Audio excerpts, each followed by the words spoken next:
ஈஸியாக சமையல் செய்யணும்னு நினைக்கிற எல்லாருக்கும் வணக்கம். இன்றைக்கி வெயிலுக்கு இதமான ஒரு சூப்பரான சிம்பிளான ஒரு கூல் ட்ரிங்க்ஸ் தான் பார்க்க போகிறோம். அதுவும் இன்றைக்கி நம்ம பாதாம் பிசின் வச்சு தான் பண்ண போகிறோம். இந்த பாதாம் பிசினில் நிறைய ஹெல்த் பெனிஃபிட்ஸ் இருக்குதுங்க. இந்த பாதாம் பிசின் சாப்பிட்றதுனால நமக்கு உடம்பு நல்ல கூலிங் ஆகும். இதனாலேயே நம்மளுடைய ஸ்கின் பிரச்சனைகளும் சரியாகும். வாரத்துக்கு ஒரு தடவை இல்லைனா 2 தடவை மதிய நேரத்தில் இந்த மாதிரி சாப்பிட்டிங்கன்னா செம்மையாக இருக்கும். கண்டிப்பாக ட்ரை பண்ணி பாருங்கள்.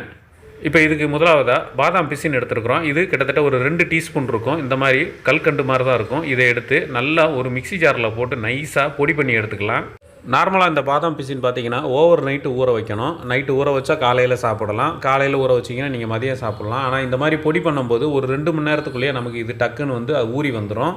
இப்போ இதில் கிட்டத்தட்ட ஒரு 400 ml கிட்ட தண்ணி சேர்த்துருக்கோம். தண்ணி சேர்த்து நல்லா கலந்து விட்டலாம். நமக்கு இது ஒரு 2 மணி நேரத்துக்குள்ளேயே செம்மையாக இது ஊறி வந்துடும். இப்போ பாருங்கள், நமக்கு சூப்பராக ஜெல்லி மாதிரி அப்படியே ஊறி வந்திருக்குது. அப்படியே எல்லாத்தையுமே எடுத்து இந்த மிக்சிங் பவுலில் சேர்த்துக்கலாம். இன்றைக்கி நம்ம ரெடி பண்ணியிருக்கிற இந்த அளவுக்கு பார்த்திங்கன்னா ஒரு 5 பேர் வந்து தாராளமாக சாப்பிட்லாம்.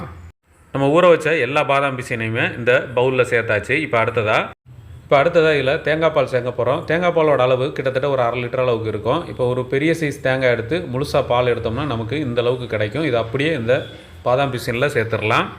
இந்த தேங்காய் பாலில் நல்ல கொலஸ்ட்ரால் இருக்கிறதுனால இது நம்மளோட செரிமான பிரச்சனைக்கு ரொம்ப நல்லது.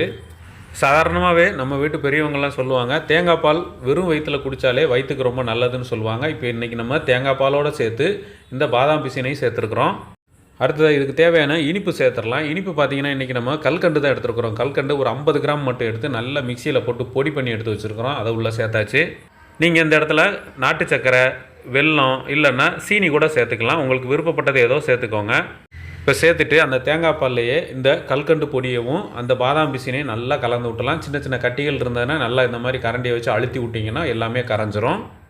இப்போ இந்தளவுக்கு நல்லா ஒன்று போல் கலந்து ஒரு கூழ் பதத்துக்கு வந்திருக்கு. இப்போ அடுத்ததாக இதில் ஒரு 1/2 டீஸ்பூன் மட்டும் சப்ஜா விதையை ஊற வச்சுருக்கிறோம். வெறும் 1/2 டீஸ்பூன் தான். கொஞ்சமாக தண்ணி ஊற்றி ஒரு 1/4 மணி நேரம் ஊற வச்சாலே நமக்கு இந்த மாதிரி ஜெல்லி மாதிரி ஊறி வந்துடும். அதையும் உள்ளே சேர்த்துக்கிறோம். இதுவும் பார்த்திங்கன்னா ஹீட்டுக்கு ரொம்ப நல்லது. அல்சர் பிரச்சனைகள், உடல் சூடு பிரச்சனைகள் இந்த மாதிரி இருக்கிறவங்களுக்கெல்லாம் இதுவும் ரொம்ப யூஸ்ஃபுல்லாக இருக்கும். இப்போ அதையும் சேர்த்துட்டு ஒரு வாட்டி நல்லா கலந்து விட்டுறலாம். இப்போ அவ்வளோதாங்க, நமக்கு ஒரு சூப்பரான பாதாம் பிசின் கூலர் செம்மையாக தயாராகிருச்சு. வெயில் நேரத்தில் ஒரு கிளாஸ் குடித்தாலும் அப்படியே வயிற்றுக்கு இதமாக இருக்கும். இதை நீங்கள் கூல் பண்ணி குடிக்கணும்னு அவசியம் கிடையாது. ரெடி பண்ண உடனே அப்படியே குடிக்கலாம். இதுவே பார்த்திங்கன்னா நல்ல ஜில்லாக இருக்கும். இதோட செலவும் பார்த்திங்கன்னா ரொம்ப கம்மி தான். அதனால் இந்த மாதிரி சின்ன சின்ன கூல் ட்ரிங்க்ஸ் எல்லாம் ரெடி பண்ணி வெயில் நேரத்தில் சாப்பிட்டு உங்களோட ஹெல்த்தை வந்து நல்லா இம்ப்ரூவ் பண்ணிக்கோங்க. இதே மாதிரி செஞ்சு குடிச்சு பார்த்துட்டு எப்படி இருக்குங்கிறத மறக்காமல் கமெண்ட்டில் சொல்லுங்கள். நன்றி, வணக்கம்.